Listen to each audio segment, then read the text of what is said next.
In the 30 plus years of being a commercial lawyer, I know this, there are no shortcuts. The advice that you have to give is forensic.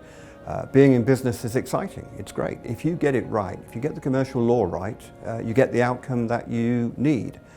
The problem is commercial law is unforgiving, just like flying.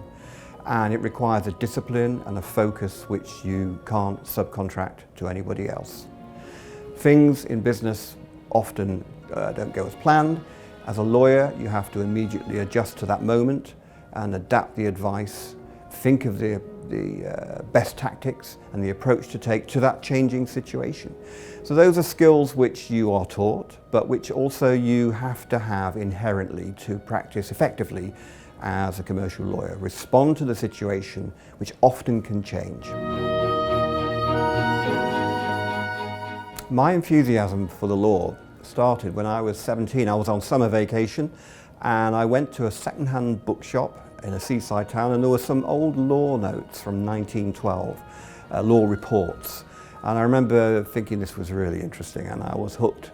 And that year I enrolled to the study of law, and my enthusiasm for law is the same as it was the day I left that bookshop.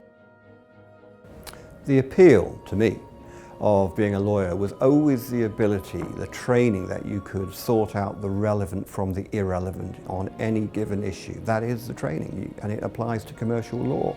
You have to be able to see an issue, see a problem, understand what is important and what's pertinent to that issue, and disregard the things which are superfluous. And that's part of the skill of being a lawyer. In the same way, in similar connection, flying an aircraft is like that. You have to focus on what is important at that given moment in the flight.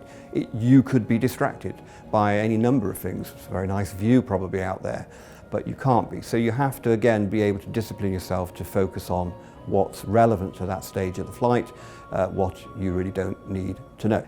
Flying is unforgiving, so is commercial law. If you make an error, the outcome tends to be not good.